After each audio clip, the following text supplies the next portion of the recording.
मंडळी नमस्कार. हे आहे साप्ताहिक नमस्कार. जनमंगलचं फेसबुक पेज. आपणा सर्वांना महिला दिनानिमित्त अनेक अनेक शुभेच्छा.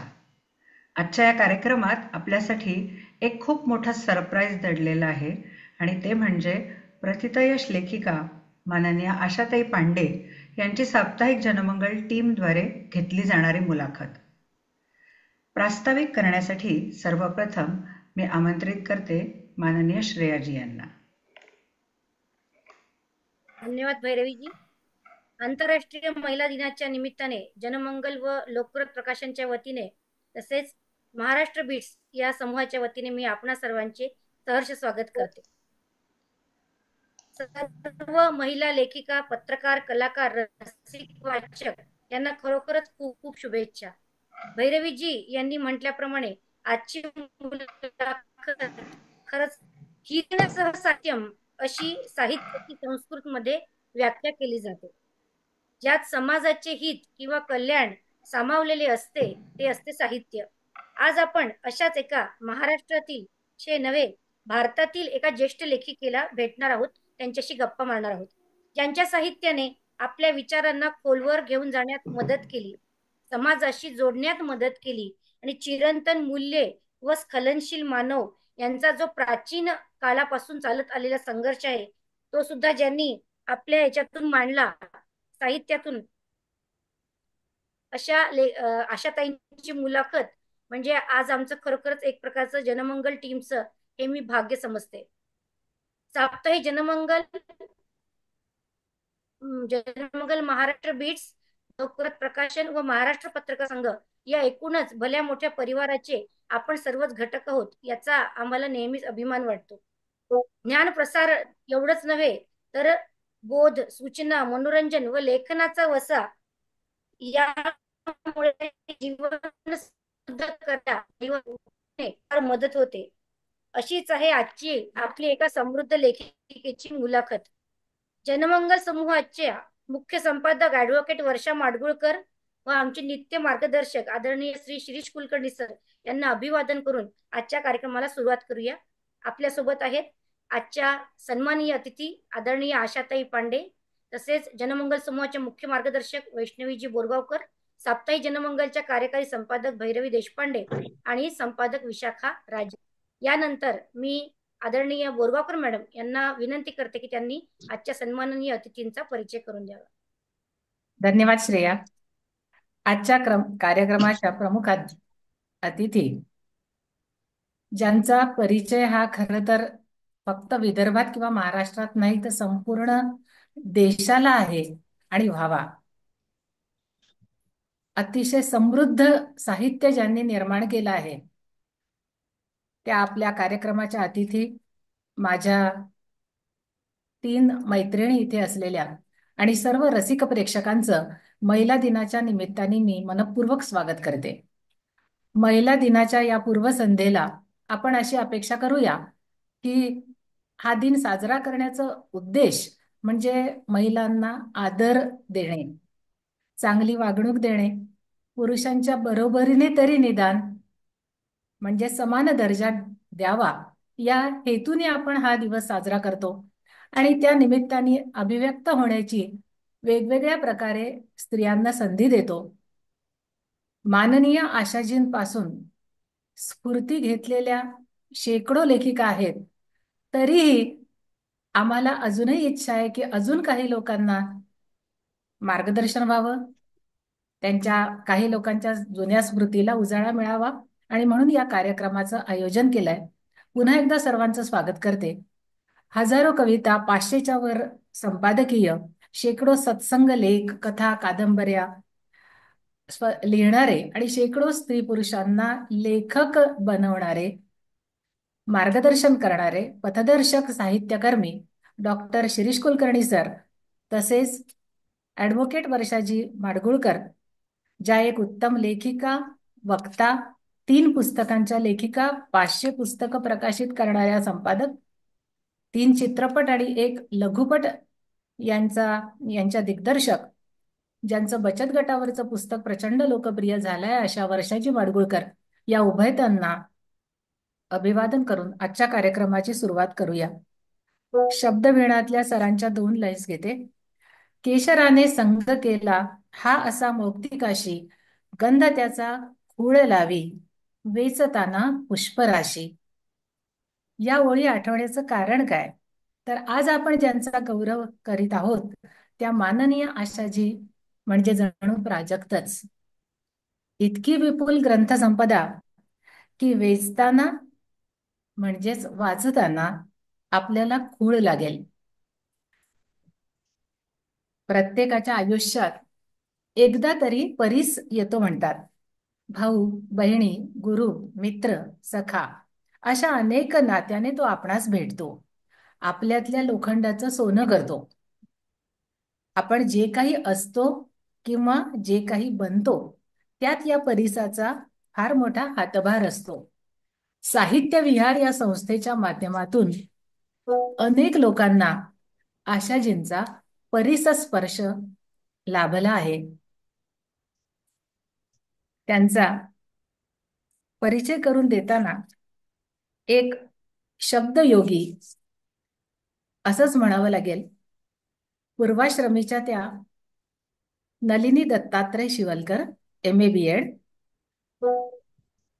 शिक्षण पूर्ण होताच त्या रुजू झाल्या आणि यंगेस्ट हेडमास्टर म्हणून तुमसरला त्यांचा मोठा सत्कार झाला. त्यानंतर नवयुग शाळा महाल नागपूर येथे 30 वर्षे उत्कृष्ट अध्यापन, विद्यार्थीप्रिय शिक्षिका आणि रिटायर्ड झाल्यानंतरही जेव्हा शाळेला गरज होती तेव्हा त्या कुठलाही मोबदला न घेता शाळेमध्ये अध्यापन करण्यासाठी जात होत्या. यावरूनच त्यांची शिकवण्याची तळमळ, ज्ञान देण्याची तळमळ आपल्याला दिसून येते. आता त्यांच्या शब्दरत्न भांडाराकडे थोडीशी नजर टाकूया. त्या महाराष्ट्राच्या पहिल्या गझलकार आहेत. अंतरीचे सूर, निश्वास चंदनाचे आणि प्राशु उजेड आता हे त्यांचे गझल संग्रह प्रसिद्ध आहेत. त्यांची एक गझल वाचली तर पुढची लगेच वाचावीशी वाटते. आणि जर तुम्ही गझल लिहिणारे असाल तर त्यातले काही शब्द घेऊन मी पण काही प्रयत्न करू का असं पण मनामध्ये आल्याशिवाय राहत नाही. कविता संग्रह 5 भाषांमधून प्रसिद्ध असलेल्या एकमेव बहुभाषिक कवयित्री आहेत. संस्कृत काव्य तरंगिणी, पंचगंगा प्रथमधारा हे 2 काव्यसंग्रह, हिंदीमध्ये 4 पाहून, मौसम के साये, काव्य कलश, भुले बिसरे गीत, मराठीमध्ये 8 कविता संग्रह, अर्चना, गीत नरहरी, भारत भाग्यविधाता, शाळकरी मुलांसाठी लिहिलेला हा काव्यसंग्रह जेवढ्या प्रती म्हणजे पहिल्या छापलेल्या सर्व प्रती संपल्या याच्या, असा अनेक पुस्तकांच्या बाबतीत घडलाय. अजून एक कविता संग्रह निर्विवाद, उगवतीची आस, इंद्रायणी आणि सोनफुलांचा गाव. बरं, एवढ्या 3 भाषेमध्ये काही म्हणजे जनरली हे लोक 3 किंवा खूपच झालं तर 4 भाषा, पण आशाजींनी उर्दू भाषेवरही प्रभुत्व मिळवलंय आणि त्यांचा गझल संग्रह शाम हसरत हा प्रसिद्ध आहे. इंग्लिशमध्ये द रिसाउंडिंग बेल्स, आणि नशिबाने हे पुस्तक मला मिळालं पण म्हणजे त्यांनी गिफ्ट दिलं. सुंदर सुंदर छोट्या अगदी म्हणजे सहज आवडतील कळतील अशा कवितांचं हे पुस्तक आहे. गझल संग्रह 3 भाषांमध्ये गझल लिहिणाऱ्या त्या एकमेव गझलकार आहेत. मराठीमध्ये 3 गझल संग्रह, हिंदीमध्ये सुमन याद आए आणि उर्दूमध्ये शाम हसरत. यशस्वी अनुवादक म्हणून त्या चिरपरिचित आहेत. हिंदी टू मराठी अभिशप्त पुष्पपुण्य, दुसरा हिंदीमधून मराठीमध्ये केलेला गबन, आणि या गबनचं प्रकाशन आता जे 12 जानेवारीला इथे संमेलन झालं त्यामध्ये पण झालं. संस्कृत टू मराठी यामध्ये त्यांनी स्तोत्र पंचकम, नुकतंच प्रकाशित झालेलं गणपती अथर्वशीर्ष, रामरक्षा, श्री सूक्त, महिषासुर मर्दिनी स्तोत्र आणि वाणी स्तोत्र. सध्या त्या साप्ताहिक जनमंगलमध्ये अगदी रेग्युलर लिखाण करत आहे आणि त्यामुळे त्यांचा कॉलम हा सगळीकडे गाजतो आहे. ते लिखाण आहे कबीरांवरचं. कबीरांवर मराठीत लिहिणाऱ्या त्या एकमेव मराठी लेखिका आहेत ज्यांनी पहिल्यांदा कबीरांना मराठीत आणलं. आणि प्रसिद्ध झालेले पुस्तक कबीर वचनामृत, कबीर विचार दर्शन, त्या उत्तम व्याख्यात्या आहेत. म्हणजे आता सुद्धा उद्याच्या कार्यक्रमाला एका ठिकाणी त्यांना भाषण करायचं एका मोठ्या संमेलनामध्ये, साहित्य संमेलनामध्ये, आणि त्यांची अनेक भाषणं गाजली आहेत. त्या नेहमीच खूप सुंदर बोलतात. मी नुकताच याचा अनुभव नागपूरला घेतलाय आणि ऐकतच राहावंसं वाटतं. 200च्या वर कविता संग्रहांना आणि अनेक विषयांच्या ग्रंथांना प्रस्तावना दिली. ललित लेखन, नोंदी चंद्रछायेतल्या आणि सावल्या मनातल्या या अशा आशाजींना मी साष्टांग नमस्कार करते. त्यांच्याकडे ज्या वेळेला आम्ही गेलो होतो काही महिन्यांपूर्वी, त्यावेळी त्यांनी ज्या आनंदाने आमचं स्वागत केलं, भर दुपारी जाऊनही. एवढंच नव्हे तर अजूनही, म्हणजे तेव्हापासून ओळख झाल्यापासून आजपर्यंत त्या जनमंगल समूहाला, विशेषतः महाराष्ट्र बिट्स हे जे नवीन इंग्लिश मासिक निघालंय, म्हणजे नवीन म्हणजे आता झाली 4 वर्ष, पण तरी अजून नवीन आहे, तर त्याला सतत मार्गदर्शन करत असतात. त्याबद्दल आम्ही त्यांचे सदैव ऋणी आहोत. आणि आपण वाट बघतोय आशाजींच्या बोलण्याची, आणि त्यासाठी मी आमंत्रित करते विशाखा.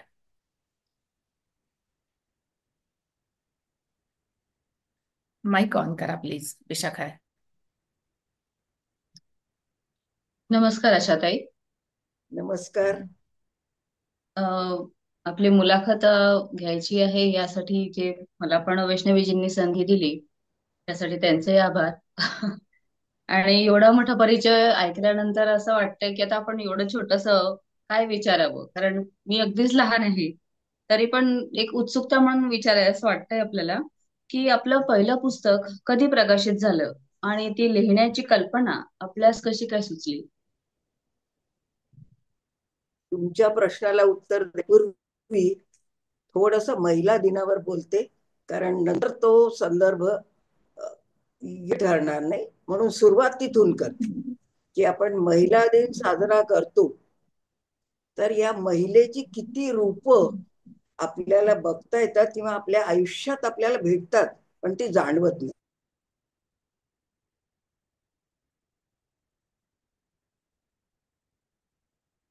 एक अतिशय दैव आपल्याला जाणवत नाही.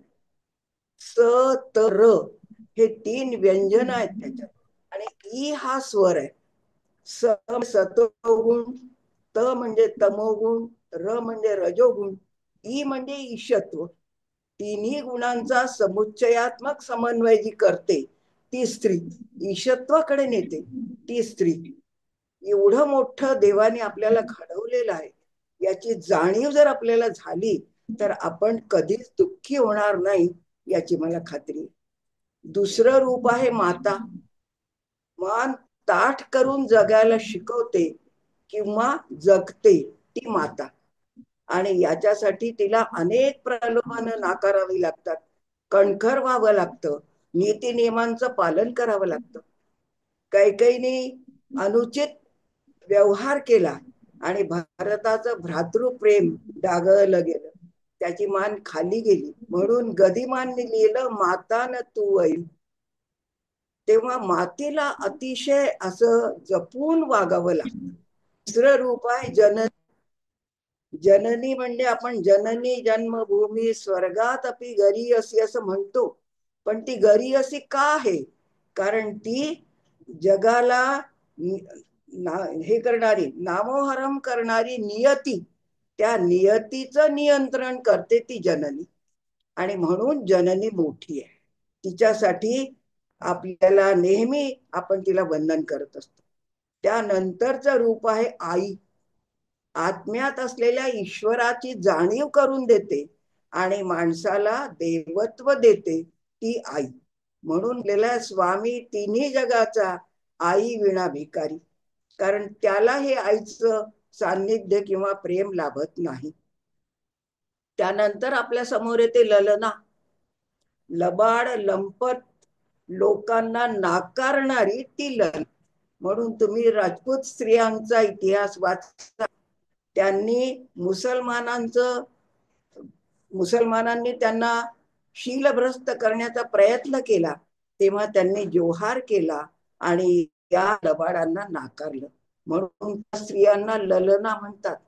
हा शब्द सामान्यपणे वापरला जात नाही, कारण याच्यासाठी जे वेगळं धैर्य लागतं ते सामान्य स्त्रीमध्ये नसतं. त्यानंतर आपल्याला एक रूप रमणी. रमणी म्हणजे जी रणवीरांची मर्दानगी आपल्यामध्ये निर्माण करते, ती रमणी. तेव्हा हेही रमणी रूप क्वचित आपल्याला पाहायला मिळतं आणि त्यासाठी आपल्याला रमणीयता आवडतं. रमणीय म्हणजे सौंदर्य, पण सौंदर्याचा उपभोग केव्हा घेता येतो? जेव्हा आपण निश्चिंत असू, बिनधास्त असू तेव्हा. म्हणजेच आपल्या ठिकाणी सामर्थ्य असेल तेव्हाच आपण रमणीयतेचा उपयोग घेऊ शकतो. अशी ही सगळी रूप स्त्रीची परमेश्वराने निर्माण केली आहे. त्यांची जाणीव आपल्याला असावी. आणि शेवट रूप आहे महिला, जिच्या नावाने आपण दिन साजरा करतो. ममत्वानी हिताकडे नेणारी किंवा हित करायला लावणारी ती महिला. तेव्हा आपली केवढी मोठी जबाबदारी आहे की आपल्याला ममत्वानी हित करायला लावायचं आहे, तेव्हा आपलं महिला नाव सार्थक होणार आहे. हे महिला दिनाचं औचित्य आपण सर्वांनी घ्यावं आणि आपल्याला परमेश्वराने दिलेली मोठी देणगी आनंदाने स्वीकारावी, कार्य करावं, असं सगळ्यांना आवाहन करते. आणि आता तुमच्या पहिल्या प्रश्नाला उत्तर देते. माझं पहिलं पुस्तक वयाच्या 60व्या वर्षी मी प्रकाशित केलं. आता तुम्हाला प्रश्न पडेल की का? कारण आयुष्य इतकं काही धावपळीचं आणि व्यस्ततेचं होतं की मला वेळ मिळत नव्हता. परिचय सांगितलाय, वयाच्या 26व्या वर्षी मी 1100 मुलींच्या शाळेची हेडमिस्ट्रेस झाले. तेव्हापासून जबाबदारी डोक्यावर घेऊन चालण्याची सवय लागली आणि ती कधी संपलीच नाही. नवयुग मध्ये जेव्हा होते शेवटी, तेव्हा ती मुलांची आणि मुलींची एकत्र शाळा. मुलींच्या विभाग प्रमुख म्हणून माझ्यावर जबाबदारी होती. त्या सगळ्या जबाबदाऱ्या पेलताना घरी माझी मुलं होती, संसार होता, यजमान सरकारी नोकरीत होते, त्यांच्या सतत बदल्या व्हायच्या. त्याच्यामुळे ते कधीच माझ्या सोबत, म्हणजे संसार मी एकटीने केला असे तरी चालेल, ते मधून मधून यायचे पण बदल्या व्हायच्या. तर या सगळ्या वेळामध्ये वेळच मिळाला नाही. निवृत्त 1 वर्ष शिल्लक होतं तेव्हा मी माझ्या पहिल्या कविता संग्रहाचं प्रकाशन केलं. त्याच प्रकाशनासोबत माझ्या पहिल्या नातवाचं बारसं पण झालं. नानासाहेब शेवाळकरांच्या हस्ते ते प्रकाशन झालं. त्यांनी उल्लेख केला, आज जन्मोत्सव साजरे होतात आहे. एक कविता संग्रह आणि दुसरा नातू. तेव्हा या कविता संग्रहाचं नाव होतं अर्चना आणि याला गोनी दांडेकरांची प्रस्तावना आहे. दांडेकरांना मी प्रत्यक्ष पाहिलं नव्हतं, माझं हस्तलिखित मी त्यांना पाठवलं. त्यांचं कार्डावर उत्तर आलं, हिरव्या शाईत लिहायचे ते. त्यांचं उत्तर आलं, वाचलं, मुग्ध झालो. हवी कशाला प्रस्तावना? मला वाटलं हे देतील की नाही प्रस्तावना, कारण भेटले नव्हतेच, पाहिलं नव्हतं. म्हणून मग मी पुन्हा एक त्यांना निरोप पाठवला की मला प्रस्तावना हवी आहे, माझा पहिलाच कविता संग्रह आहे. मग त्यांची प्रस्तावना आली, ती इतकी सुंदर होती की मला वाचून असं वाटलं की आपली कविता या प्रस्तावनेच्या पातळीवर पोहोचते की नाही. म्हणून मी पुन्हा पुन्हा माझ्या कवितेचं वाचन केलं, त्याच्या दुरुस्त्या केल्या. आणि मला सांगायला आवडेल की 86 साली आप्पांनी मला प्रस्तावना दिली आणि मी 98 साली कविता संग्रह प्रकाशित केला. 12 वर्ष ती प्रस्तावना आणि ती कवितेची वही माझ्या जवळ होती. मी ती जपून ठेवली, वाचत राहिली, त्याच्यात दुरुस्त्या करत राहिली आणि शेवटी ती अतिशय सुंदर रूपात आली. त्याच्यात मी ती मधभक्तीचं काव्य आहे, त्याच्यात 4 भाग केले मी: प्रचिती, अनुभूती, साक्षात्कार आणि समर्पण. जेव्हा प्रचिती होते, आपल्याला परमेश्वर जाणवायला लागतो, तेव्हा मग ती अनुभूती यायला लागते. तूच माझी अर्चना, अंतरी विश्वास रे, तूच माझे भाव कोमल, तूच लागलासे ध्यास रे. अशा रचना जेव्हा व्हायला लागल्या, मनातून स्फुरायला लागल्या, तेव्हा मला जाणवलं की नाही, परमेश्वर आपल्याला कुठेतरी भेटतो आहे आणि तो आपल्या अंतर्मनात जवळपास कुठेतरी निवास त्याचा आहे. जसं तुलसीदासांना जाणवलं होतं, सिया राम मैं सब जग जानी, करहूं प्रणाम जोरी जुग पाणी. तसं मला परमेश्वर जाणवायला लागलं. फुलांमध्ये परमेश्वर आहे, मातीमध्ये परमेश्वर आहे, म्हणून मी कधी फुल तोडलं नाही. माझ्या मनात आलं की तोडू कसे फुलांना, हे अंधगीत हरीचे, मातीचा जन्म घे संगीत बासरीचे. म्हणून मी फूल तोडत नाही, देवाला फूल वाहत नाही. मी परमेश्वराला सांगितलंय की 2 हस्तक आणि 1 मस्तक हे तुला समर्पित आहे, कारण हे तूच दिलंय, तेव्हा तुझं दिलेलं तुला समर्पित. अशा तऱ्हेने अर्चनाची निर्मिती झाली आणि तो संग्रह खूप गाजला. त्याच्यातल्या गीतांना अनुराधा मराठे आणि शौनक अभिषेकींनी स्वर दिले. त्याची सीडी निर्माण झाली आणि दिल्लीच्या टी सिरीज कंपनीने ती सीडी मार्केटिंगला घेतली. ही विदर्भातली पहिली सीडी आहे जी एखाद्या प्रख्यात कंपनीने मार्केटिंगला घेतली.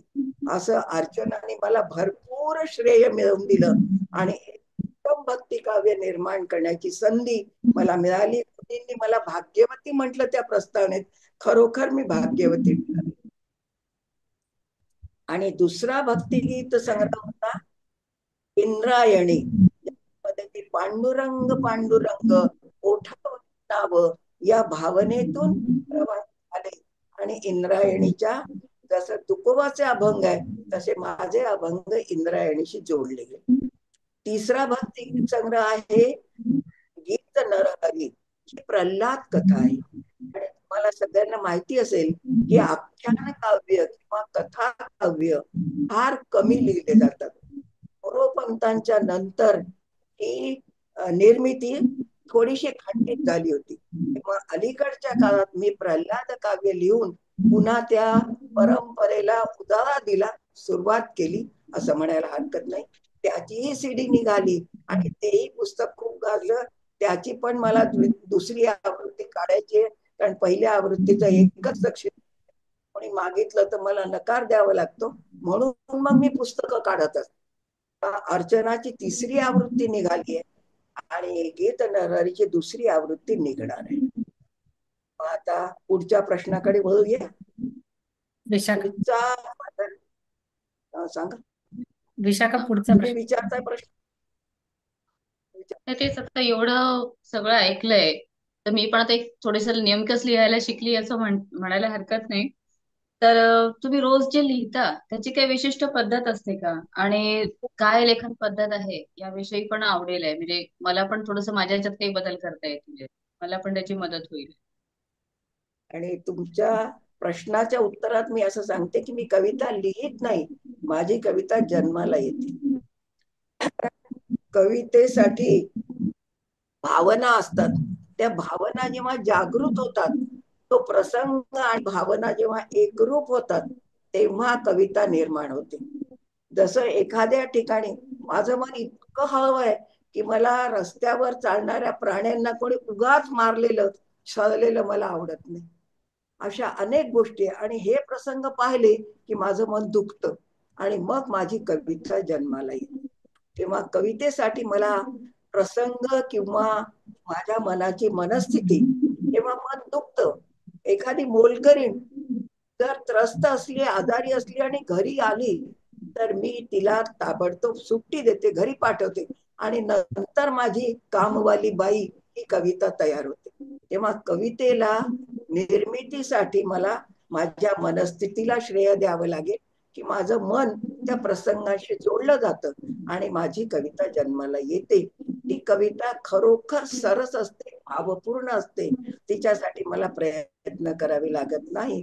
कोणतीही परिस्थिती असो, माझं मन सतत कवितेत रमलेलं असतं आणि कवितेचा विचार कायम माझ्या डोक्यात असतं. कारण एका मुलाखतीत मी म्हटलं होतं, poetry is the way of my life. तेव्हा मी कविता जगत असते, कविता लिहित नसते. म्हणून कविता आपोआप निर्माण होतात, त्या निर्माण कराव्या लागत नाही आणि प्रयत्नही करावे लागत नाही. उलट माझे कविता संग्रह इतके ठराविक म्हणण्यापेक्षा पलीकडे गेलेले आहेत. सामान्य कविता मी कधी लिहिल्या, माझ्या मनाला जे भावलं, मनाला जे रुचलं, ते माझ्या कवितेतून प्रकट होत गेलं. आणि म्हणून कविता संग्रहांची संख्या पण तुम्ही बघाल की अतिशय कमी आहे. कारण काय आहे की निवडकच मी लिहिते, सर्वसामान्य विषयांवर मी निवडक असेल तर मी लिहिते, आणि ते सगळं माझ्या कवितांमधून तुम्हाला जाणवेल. उगवतीची आस या कविता संग्रहात मी अनेक विषयांना हात घातलाय, आणि त्याच्यातनं एक कविता अशी आलेली आहे ज्याच्यामध्ये मी म्हटलेलं आहे की उगवणे तेव्हा मावळतीची ओटी, कीर्तन गाणे हळूच आले माझ्या मरंद ओठी. तेव्हा ही उगवती आणि मावळतीची भेट जेव्हा मी पाहिली, तेव्हा माझ्या मनात कविता स्फुरली. नदी जेव्हा समुद्राकडे तेव्हा तिची जी ओढ आहे, ती ओढ जेव्हा मला जाणवली, तेव्हा माझी कविता जन्माला आली. निसर्गावर माझं प्रेम आहे, आणि त्या निसर्ग कवितेबद्दल मी लिहिलेलं आहे. सोन फुलांचा गाव या पुस्तकात माझी कविता आहे. त्या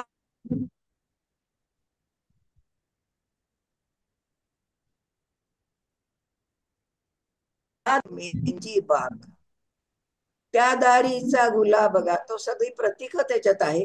माझा चंपक राग म्हणजे दार आणि मी जोडली जाते. टकी ग फुले मेहंदी बाग, तेव्हा माझ्या मनामध्ये मेहंदीची बाग फुलते. हे प्रेम जन्माला येतं. प्रेम हा कुठेच नाहीये, पण प्रेम असं अकल्पितपणे निशब्द, हा माझा विश्वास आहे. तऱ्हेने माझ्या प्रेम कविता जन्माला आल्या. त्या कवितेत म्हटलेलं आहे, प्रेम असेच सुंदर शुभं करोती म्हणते अंतर. प्रेमाला मी उच्च पातळीवर नेलाय. लव्ह इज डिव्हाइन हा माझा विश्वास आहे. चांदणवेळ या तिसऱ्या भाव कविता संग्रहात मी म्हटलंय की एक चंद्र असो नसो अंबरी, एक चांदणी उरी जावी. या चांदणीने जर आपलं अंतर्मन उजळलं, तर ती चांदण वेळ आपल्याला चंद्राशी एकरूप करते, आणि आपल्याला वेगळ्या पद्धतीने आकाशापर्यंत, परलोकापर्यंत, अलौकिकापर्यंत पोहोचवता येतात. अशा तऱ्हेने माझ्या कवितेचा प्रवास सुरू आहे. वा, आशाताई खरोखरच खूप छान वाटत आहे तुमच्याशी गप्पा मारताना. या ठिकाणी मी सांगू इच्छिते की डॉक्टर सुमेध या जनमंगलच्या ते संपादक नादलहरीचे मुख्य संपादक आहेत. आणि आपण ही मुलाखत अशी पुढे चालू ठेवूया. विशाखाताई, काव्याबद्दल तर खूप छान आणि अगदी मोकळेपणाने सांगितलं की खरंच भाव निर्माण झाले तरच काव्य निर्माण होतं. ही गोष्ट अगदी पटलेली आहे. कारण मी नवीनच लेखिका म्हणजे लिहिते आहे, त्याच्यामुळे एबीसीडी आता नेमकी शिकते आहे असं म्हटलं तरी चालेल. तर याच्यामध्ये दुसरं असं मला विचारायचं आहे ताई आपल्याला, की महाराष्ट्रातील पहिल्या गझल लेखिका आपण आहात, तर आपणास गझल लिहिण्यास कोणी प्रवृत्त केलं, आणि गझल प्रवासाविषयी आपण काय सांगू शकाल? कोणी प्रवृत्त केलं याच्यासाठी मला एकच नाव सांगावं लागतंय, सुरेश भट. ते नागपुरात होते, आणि नागपूर म्हणजे आता सुरेश भटांबद्दल बोलण्याआधी मी म्हणते की मला पुस्तकं प्रकाशित करण्यासाठी प्रवृत्त केलंय ते शिरीष कुलकर्णींनी. त्यांनी मला, आमचा जो कबन हा अनुवाद प्रकाशित झाला, तेव्हा मी त्यांना विचारलं की तुम्ही माझं पुस्तक का? ते म्हणाले अगदी आनंदाने करेल. आणि खरोखर आनंदाने सगळा जीव ओतून अतिशय मेहनतीने त्यांनी खूप सुंदर अनुवाद तो माझ्या पुस्तकाचा मला करून दिला. आत्ताच जे अथर्वशीर्ष प्रकाशित झालं त्याचीही निर्मिती त्यांनीच करून दिली. मध्ये आम्ही निवडक वैदर्भीय लेखिकांचं साहित्य हा संदर्भ ग्रंथ निर्माण केला, त्याचंही प्रकाशन, त्याचीही निर्मिती शिरीषजींनीच करून दिली. तेव्हा प्रेरणा देणारं हे एक स्थान आहे आणि वर्षा माडगुळकर आमच्या पाठीशी आहेत. इतकं सुंदर त्यांनी त्या पुस्तकात लिहिलेलं आहे की आम्ही सगळ्या जणी त्या आमच्याशी जोडल्या गेलेल्या आहेत. आम्ही सगळ्या जणी त्यांच्या ऋणात गेलो आहोत. तेव्हा या दोघांबद्दल जनमंगलला काय वाटतं ते मला माहित नाही, पण मला खूप आस्था आणि खूप आत्मीयता आहे. शिरीषजी मला लहान भावासारखे आहेत. ते मला मातृस्थानी मानतात आणि मी कायम त्यांना आशीर्वाद देतात. तेव्हा जेव्हा जेव्हा पुस्तक तेव्हा आमची व्हॉट्सअपवर सतत भेट होत असते आणि आवर्जून ते बोलतात. त्यांना ही मुलाखत देण्यापूर्वी त्याही धन्यवाद देते आणि त्यांच्यामुळे मी कदाचित मुलाखतीला निमंत्रित असेन असं मला वाटतंय, म्हणून त्यांचे आभार पण मानते. आणि आता गझलेकडे वळ की सुरेश भटांचा एक स्वभाव होता की चौफेर निरीक्षण असायचं. आणि नागपूर पत्रिका नावाचं वृत्तपत्र होतं, त्याची पुरवणी ते चालवत असत. त्याचं नाव होतं रंगतरंग. त्या पुरवणीमध्ये आठवड्यातनं एकदा ते निवडक गझला प्रकाशित करत असत. तेव्हा त्यांनी वर्तमानपत्रात बातमी दिली की ज्यांना गझल पाठवायची असेल त्यांनी या पत्त्यावर गझल पाठवा. मी माझ्या 2 गझल ज्या मला वाटल्या की ह्या पाठवायला पाहिजेत, योग्य वाटल्या, त्या मी त्यांना दिल्या. आणि त्यांचं मला पत्र आलं, त्यांच्या हस्ताक्षरात पत्र आलं की तुमचं गझल लिहिण्याची क्षमता आहे आणि तुम्ही गझल लिहा. त्या दोन्ही गझल त्यांनी त्यांच्या पत्रिकेतून छापल्या. एक जी होती पहिली, त्याच्यात मी अनेक शेर, शेवटचा शेर मी सांगते. हे समान माझी ही भावना दिवाणी, दारात प्रेषितांच्या घोटाळताना आले. न आले असं काहीतरी शीर्षक त्या गझलेला होतं. ती गझल आणि पुण्याच्या संगीता जोशी यांची गझल, आमच्या दोघींचे फोटो त्यांनी एका पृष्ठावर छापले आणि महाराष्ट्राला दाखवून दिलं की एक विदर्भातली, एक पश्चिम महाराष्ट्रातली, दोन्ही समकालीन गझलकार आहेत, दोन्हीही सारख्याच तोडीच्या आहेत. तेव्हा मला खूप आनंद झाला आणि तेव्हापासून मी गझल लिहिली. पहिला जो अंतरीचे सूर हा गझल संग्रह निर्माण झाला, हा गझल संग्रह जेव्हा प्रकाशित झाला तेव्हा 2000 साल होतं आणि 2003 ला गझल विश्व नावाचा विजय कोश भीमराव पांचांनी प्रकाशित केला. त्याच्यात वर्षवारीने सिद्ध केलं की माझ्या कोणाचाच गझल संग्रह निघाला नाही. तेव्हा मी आपोआप महाराष्ट्राची पहिली गझलकार ठरली. आणि या अंतरीचे सूर मध्ये एवढ्या गझल मी लिहिल्या, त्या सगळ्या सत्याधारित आहे, सत्यावर आधारलेल्या आहेत.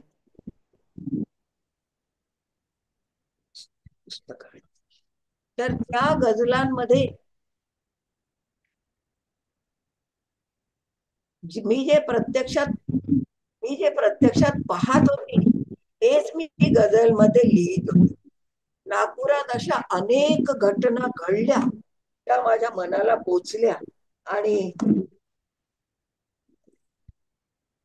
माझ्या अंतरीचे सूर मनाला पोचल्या आणि गझल लिहिली. गझलेचं नाव होतं जग. जग कसं आहे हे दाखवण्याचा मी प्रयत्न केला. विश्वास सर्व माझे खोटे ठरून गेले, त्यांना दिली फुले मी काटे पुरून गेले. खंजीर काल ज्यांच्या हातात पाहिले मी, ते आज प्रेषितांची बोटे धरून गेले. ही घटना नागपुरात घडली होती. मला नावं घ्यायची नव्हती, पण प्रसंग सांगायचे होते. तेव्हा मी सगळे 10 शेर आहेत त्याच्यात. हे अंतरीचे सूर ही पहिली आवृत्ती आहे आणि आता 4थी आवृत्ती निघालेली आहे. ती पुण्याहूनच निघाली आहे, पण मला पहिली आवृत्ती जास्त महत्वाची वाटते कारण हिच्यातल्या अनेक गझल गायल्या गेल्या आहेत.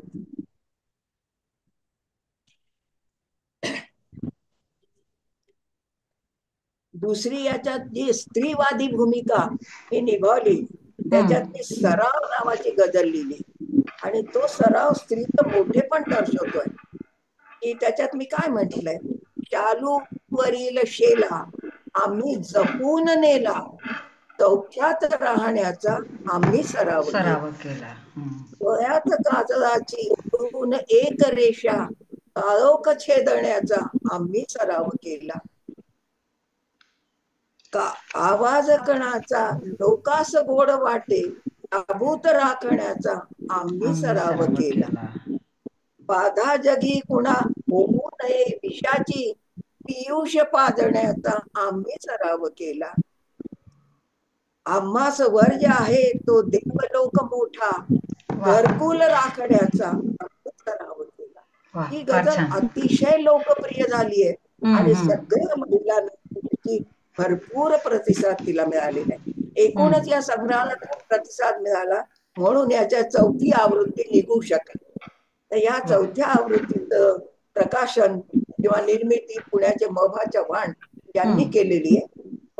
तीही आवृत्ती सुंदर आहे, पण त्याच्यामध्ये त्यांनी माझ्या पहिल्या संग्रहाला 20 जोगांची प्रस्तावना आहे, खूप सुंदर प्रस्तावना आहे ती त्यांनी थोडस पुस्तक कमी करण्याच्या हिशोबाने काढलेली. म्हणून मी पहिली आवृत्ती दाखवते की ज्यांना वाचायचं असेल त्यांनी पहिली आवृत्ती सुलभा हेर्लेकर ज्यांनी प्रकाशित आणि प्रकाशनाच्या वेळीच त्यांनी जाहीर या पहिला गझल संग्रह आहे जो महिलेने लिहिला आणि त्यांचे बोल खरे ठरले. नंतर प्रज्ञाताई आपटेंची त्याच्यात आहे की जगण्याची उर्मी देते ती गझल या संग्रहात आहे. तेव्हा या संग्रहाने माझी खरी ओळख निर्माण केली आणि म्हणून मला हा गझल संग्रह. दुसरा गझल संग्रह निघाला आशाताई, मी तुम्हाला एक प्रश्न आणखीन विचारू इच्छिते यालाच जोडून. म्हणजे तुमच्या गझल संग्रहांविषयी तुमच्या गझल संग्रहांविषयी ऐकणं आणि तेही प्रत्यक्ष तुमच्याकडून यासारखा खरं म्हणजे आम्हालाही दुसरा आनंद नाही. पण तुम्ही आम्हाला अशा वारंवार काही भेटणार नाहीयेत, त्यामुळे आम्हाला असंही झालेलं आहे की किती प्रश्न तुम्हाला विचारावे. आणि म्हणून माझ्या मनात एक म्हणजे मी गझलच्या क्षेत्रात थोडीफार मुसाफिरी करत असते. माझ्या हातात आत्ता तुमचाच गझल संग्रह आहे अंतरीचे सूर, आणि त्यातल्याच मी काही गझला आत्ता चाळत होते. मला असं लक्षात आलं की आनंदकंद वृत्त तुम्ही त्यात खूप अगदी प्रचूर मात्रेने वापरलंय. तर हे तुमचं आवडतं वृत्त आहे असं म्हणूया की म्हणजे गझलकारांनी लिहिणाऱ्या नेमकं कसं करायला हवं की एखाद्या विशिष्ट वृत्तात जास्त मुसाफिरी करावी की म्हणजे कशी पद्धत ठेवणं जास्त योग्य राहील? काय सांगाल तुम्ही आजच्या गझलकारांना?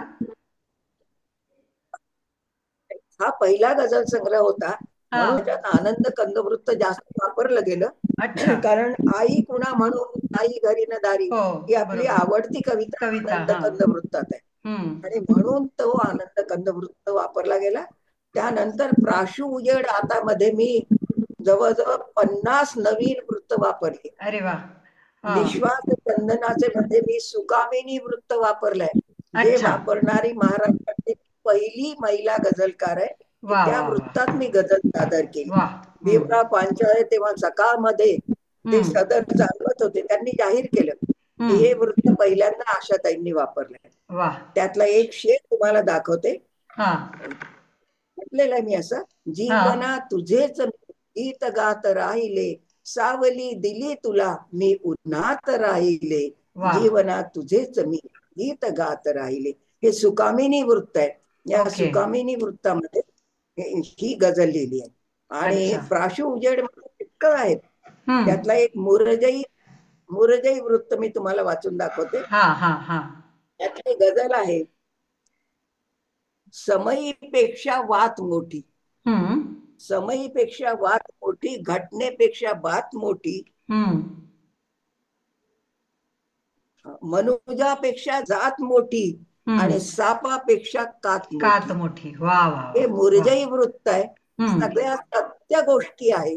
असे वृत्त तर राम पंडितांनी मला प्रस्तावना म्हणण्यापेक्षा थोडासा ब्लर पाठवला. त्याच्यात त्यांनी लिहिलेलं आहे की या कवयित्रीने अनेक नवीन वृत्त लिलया वापरलेले आहेत. हे राम पंडितांची पावती मला मिळालेली आहे. तर या दोन्ही संग्रहांमध्ये खूप नवीन वृत्त मी लिहिली आहे. कामिनी, आनंद, उदयी, आला इतिवृत्त आहेत ते सगळे वा, लोकांनी वाचावे, नवीन लोकांनी नक्की. अभ्यास करावा. अगदी, हम्म. कारण म्हणजे मला असं वाटतं आहे, म्हणजे तुमच्याकडनं जे कार्यक्रमाची आपली सुरुवात झाली ना, तर आता जवळपास मला वाटतं 50 एक मिनिट झाली. आम्ही ऐकतोय आणि समृद्ध होत जातोय, म्हणजे नवीन नवीन विषय आम्हाला कळत जातात आहे, कितीतरी माहिती मिळत जाते. मला असं वाटते की वैष्णवीजींनी ही मुलाखत आज म्हणजे जी आयोजित केली, हा फक्त भाग पहिला असावा, कारण आपल्यासमोर एखादी म्हणजे ज्ञानकोश उघडा व्हावा अशासारखं तुमचं बोलणं आणि आम्ही समृद्ध होणं असं आहे. तर वैष्णवीजी, तुम्ही नक्की पुढचाही भाग या मुलाखतीचा लवकरात लवकर ऑर्गनाईज करावा. मला वाटतं आपण एक मुलाखत फक्त गझल या विषयावर सुद्धा आशाताईंची घेऊ शकतो. आशाताई, जसं मी म्हटलं की लोभ असतो माणसाला फार, आणि तुम्ही अशा समोर बसलेल्या आहात, मग तुमच्याकडनं काय काय ऐकायचं याची चर्चा करताना किंवा डोक्यात विचार करताना एक प्रश्न येतो, तो म्हणजे साहित्य विहार संस्थेचा. कारण मी फार जवळून साहित्य विहारचं काम बघितलंय, अनुभवलंय, आणि मला माहिती आहे त्या कामाची व्याप्ती फार मोठी आहे. तर तुम्हाला साहित्य विहारबद्दल नेमकं काय म्हणजे सांगायला आवडेल आम्हाला सगळ्यांना? हा. साहित्य विहार ही संस्था खरं तर 1971 मध्ये मित्रमंडळ म्हणून स्थापन झाली अच्छा. आणि 2000 मध्ये ती संस्था माझ्या ताब्यात घेतली, म्हणजे मी त्याला जॉईन झाले हा हा. रिटायरमेंट नंतर. आणि ओके. मग मी साहित्य विहारला काव्याचं व्यासपीठ बनवलं. हा काव्यानंदो ब्रह्मानंद सहोदरा हे हा. ब्रीदवाक्य दिलं आणि नवोदित कवींना हाताशी धरलं. बरोबर. सामूहिक कविता संग्रह प्रकाशन समारंभ घडवून आणले. अरे एकदा वा. 25, दुसऱ्यांदा 28, तिसऱ्यांदा 30, आणि अजूनही तो प्रकल्प आमचा सुरू आहे. कविता संग्रह प्रकाशित करतो. प्रत्येक संग्रहाला माझी प्रस्तावना असते. सुरुवातीला तर मी हस्तलिखित तपासायची, प्रूफ रिडिंग करायची, प्रेसमध्ये बसून मुखपृष्ठ तयार करायची आणि बापरे. कवीच्या हातात तयार पुस्तक द्यायची. हम्म. तेव्हा ते कवी इतके आकृष्ट झाले, कारण प्रकाशक रिस्पॉन्स देत नाही नवीन कवींना, आणि माझ्या इथे त्यांना भरपूर रिस्पॉन्स, भरपूर सन्मान मिळाला. त्याच्यामुळे साहित्य विहारशी जोडले गेले. जवळजवळ 200 कविता संग्रह आम्ही प्रकाशित केले आणि सगळ्या संग्रहांना माझी प्रस्तावना आहे. बापरे. मनपूर्वक प्रस्तावना लिहिणं, कवितेतलं मर्म प्रस्तावनेत मांडून देणं आणि कवीला प्रस्थापित करून प्रोत्साहित करणं, हे माझं प्रस्तावना लिहिण्याचं उद्दिष्ट असतं. आणि म्हणून छोट्या असल्या तरी त्या प्रस्तावना बोलक्या असतात. पंकज चांदे सरांसारखे प्रस्तावना वाचून कविता संग्रहावर बोलू शकतात, इतकी ती प्रस्तावना दमदार असते. ती तयार करायला मला बरंच हे लागतं. साहित्य विहारने मोठी वाटचाल केली आहे आणि आता तर शासनाच्या ज्या यादी तयार होते उत्कृष्ट कामगिरी करणारी संस्था, त्याच्यात साहित्य विहारचं नाव 2016ला सामील होऊन गेलंय. 2011ला आम्ही दिवंगत साहित्यिकांचा संदर्भ कोश केला, जो महाराष्ट्रातला पहिला संदर्भ कोश आहे. त्याची पावती मला विलास कोलेंनी पुण्याहून पाठवली. ते साहित्य विहारचं मोठं काम आहे. त्यानंतर आता तुम्हाला सांगितलं वैदर्भी हे लेखिका, तो पुन्हा संदर्भ कोश साहित्य विहारच्या माध्यमातूनच तयार झालाय. तेव्हा साहित्य विहार समाजाला घडवणं हे उद्दिष्ट घेऊन चाललंय. त्याच्यात नवोदितांना प्राधान्य आहे. ते लेखक असो, कवी असो, कथाकार असो, कोणी असो, सगळ्यांना इथे स्थान आहे. सगळ्यांसाठी आम्ही प्रायोजित कार्यक्रम घेतो, त्यांना बोलायला देतो, संधी देतो आणि त्यांना प्रस्थापित करू. म्हणून आज साहित्य विहारचे 270 मेंबर आहे आणि 22 आम्ही पुरस्कार देतो राज्यस्तरीय. त्याच्यात ज्ञानयोगी हा सन्मान देतो, जो 11,000चा आहे आणि ज्याच्यासाठी नागपूरच्या विद्वानांना सन्मानित करतो. गेल्या वर्षी म.रा. जोशींना आम्ही ज्ञानयोगी म्हणून सन्मानित केलं. पहिल्या होत्या लीलाताई रस्तोगी, ज्या साहित्य विहारशी जोडलेल्या संस्कृत विदुषी म्हणून शासन दरबारी सन्मानित आहे. त्यांच्यापासून सुरुवात केली. डॉक्टर मदन कुलकर्णी, डॉक्टर वि स जोग, सगळ्यांना आम्ही सन्मानित केलं, कारण विद्वानांचा सन्मान करणं हे साहित्य विहारचं धोरण आहे. कोणीही काही, पद्मिनी जोग ज्या योगाचार्य, योग प्रशिक्षक म्हणून प्रसिद्ध आहेत, त्यांचाही सन्मान साहित्य विहारमध्ये झालेला आहे. तेव्हा साहित्य विहार सगळ्यांसाठी आहे, फक्त साहित्यिकांसाठी नाही. किंवा सामान्यातलं असामान्यत्व टिपणं हे साहित्य विहारचं धोरण आहे. आणि म्हणून साहित्य विहार लोकप्रिय झालंय. मला अनेक ठिकाणी कबीर वाणी जे मी आता लिहिते, नगरीत अनेक हा. खेड्यापाड्यातून लोक येतात आणि लोक सांगतात की ताई तुम्ही खूप छान लिहिता, मला खूप आवडलं, खूप समजलं. माझं धोरण असते की ते समजावं, ते लोकांना कळतंय आणि म्हणून बरोबर. कबीर लोकप्रिय होतोय याचा मला आनंद आहे. कारण मी कबीराची एक प्रकारे समर्थक आहे आणि त्यांच्या विचारांचा प्रसार प्रचार मला करायचा आहे. ते वा. संधी मला पुण्यनगरीने दिली आहे. तेव्हा अं, साहित्य विहार मला हम्म. मोठंच करायचं आहे, ते होत आहे. हो, खरंच. म्हणजे हे आम्ही नागपूरच्या बाहेर राहून सुद्धा या गोष्टीचा अनुभव घेतो आणि वारंवार ती गोष्ट जाणवत असते की हे खूप चांगलं काम साहित्याशी संबंधित होत आहे. साप्ताहिक जनमंगलच्या माध्यमातूनही तशाच दिशेनं वाटचाल करण्याचा आणि एकूणच या परिवाराचा तोच हेतू आहे आणि त्याच दिशेनं ही वाटचाल सुरू आहे. आता तुम्ही म्हणालात की तुम्ही जी प्रस्तावना लिहिता किंवा पुस्तकांचे रिव्ह्यू लिहिता, मी वाचल्यात तुमच्या काही प्रस्तावना, म्हणजे आत्ता अगदी अलीकडच्या काळात वाचलेल्या आहेत आणि त्या किती योग्य आणि समर्पक असतात याचा मी फार जवळून अनुभव घेतलाय. मला तुम्हाला हा प्रश्न विचारावासा वाटतोय की एखादं असं अविस्मरणीय पुस्तक की ज्याचा रिव्ह्यू लिहिल्यानंतर, ज्याचं परीक्षण लिहिल्यानंतर तुम्हाला खूप समाधान मिळालं किंवा काय सांगाल त्याबद्दल? एक प्रज्ञा आपटेंनी हम्म. संतांची सामाजिक देण या हम्म. नावाचं पुस्तक लिहिलं. अच्छा. त्याची प्रस्तावना मी लिहिली. त्याच्यात ज्ञानेश्वरीचे सगळे संदर्भ आहेत हम्म. आणि प्रज्ञा त्यांनी ज्ञानेश्वरीच्या ओवींचे संदर्भ देताना त्यातली जी चंद्रस्थळ आहे त्याचा उल्लेख केला होता. अच्छा. पण त्या चंद्रांचा त्या ओवीमध्ये अर्थ काय हे त्यांनी नमूद केलं नव्हतं. मी तेवढी त्यांची उणीव दूर करत सगळ्या ओव्यांमध्ये आलेल्या चंद्राचं नेमका तिथे अर्थ काय आहे हे त्याच्यात जोडलं आणि ती प्रस्तावना लिहून दिली. मला ती खूप समाधान मिळालं की चला एक चांगलं कार्य आणि एका चांगल्या मोठ्या लेखिकेसोबत लिहायचं भाग्य मिळालं याचं मला समाधान. वाह, किती छान. श्रेयाजी, तुम्हाला काय विचारायला आवडेल आशाताईंना? खूपच छान चालू आहे काय? मुलाखत. गबनचा अनुवाद तुम्हाला का करावा असं वाटलं हे आम्हाला सगळ्यांना जाणून घ्यायचं. अनुवाद हा.